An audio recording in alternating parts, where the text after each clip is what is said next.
I guess I want to ask the most important thing first, which is, have any of you guys started doing shower, bath, shower as a result of that script and episode? I did. I swear I did. I did. I've been infected. I was like, it's true. You're just sitting there in your stuff, you know? So yeah, in short, I have. I have not. That's I was gonna say, so it's a little bit of a waste. It's a little bit of a waste. Yeah, not the most ecological and a time suck. Yeah. But I will say I do like to I mean, I'm a big fan of baths, but I do like to wash the hair and then do the bath sometimes, but that's a splurge. California's in a drought. So. I shower before I get in the bath so I don't make the scuzz around the top. And you know, I'm sorry, I'm not necessarily. Yeah. I think people will understand this a lot more after they've seen a little of the show. But I guess another big question is, do you think, John, this is for you, do you think Spike would leave the ship if the Bebop made delicious noodles?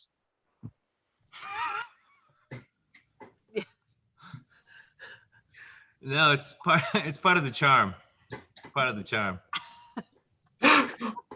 One of the other things about the series is that I really do think it's pretty much just about food and music, and catching the bad guys is just what goes on between eating and discussing music.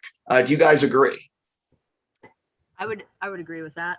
I also say I really appreciate the fact that we care about food, that food is a character in our show, because, you know, so often you watch like an action film and you're like, when do they eat? When do they go take a piss? And I feel like we keep it real. Yeah, we're starving a lot. It comes up like, most of the time. Yeah, it is reflective of life. It does feel like, I think sometimes people define their lives by their work, and most people define their lives by what they do after work. Very true. There's going to be a lot of people watching this that have never seen the animated series and aren't really familiar with the characters. For each of you, what are you really most excited for people to see in this series? I just think it's the most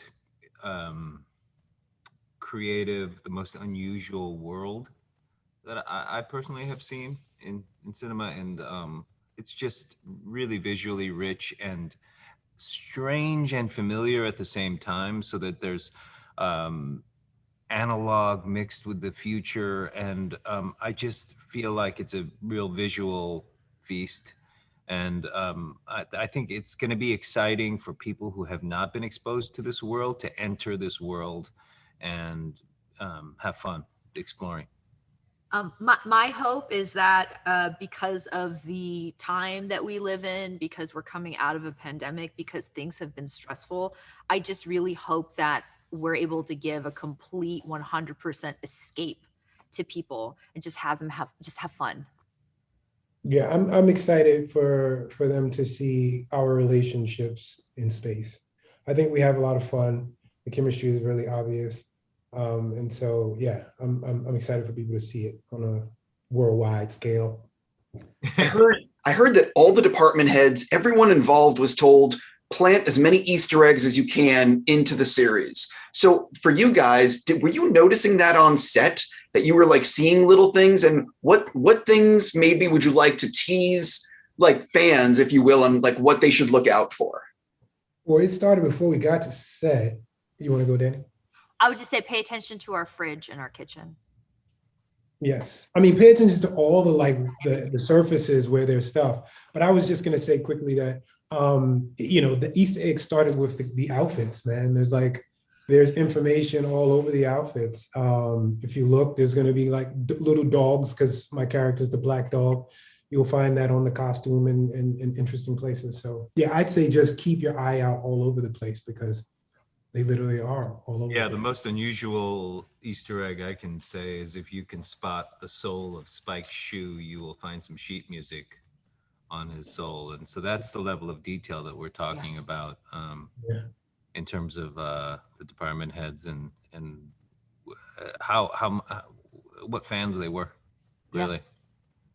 I'm one of the cool things about the show, and it's already been out there, is of course the opening credits. And I know, and I heard that you guys spent like a few days actually recreating that, filming it. Can you sort of talk about what it was like creating credits from an animated series? Like, I mean, and trying to get it right. I have a pretty personalized experience, and this might not be the answer you were looking for, but a fruitful one, which is that I was coming out of quarantine, right? So I had my Christmas weight, shall we say, as we all did, pandemic. And my stunt double, Jade Rutini, who is this lovely, lovely, talented woman, she's svelte and tight and thin. And I was like, can we get Jade to do the what do you call it? When it's the silhouettes? To which my show declined. But that's partially where my head was at. It was an unusual sequence because we're recreating these iconic poses and stuff, and it was more like working as a model in some ways, you know, striking these poses, because it was important to get the physicality correct and quote the opening. And it was the one time as an actor I just felt like, no more acting. This is time to pose and get it right. It was like it was the most fanboy moment for me of the whole experience, was recreating that opening, because it's one of the most exciting openings to any show I've ever seen. Yeah, agreed. It was an action figure moment. Did you guys ever get to leave? I mean, this sounds a little bit stupid, but did you ever get to leave set or want to leave set in costume and just go to the local like Starbucks and be like, you got to see, this is so fucking cool. Like, you got to see what we're doing. I can't say I did. I had too much stuff on me, like prosthetics and arms and strapped on. I was like, get me out of this at the end of the day. Yeah, I think there was a couple moments though while we were shooting where people who were just driving by or had to like come through, and like cars of kids would like look at us and be like, what are they like?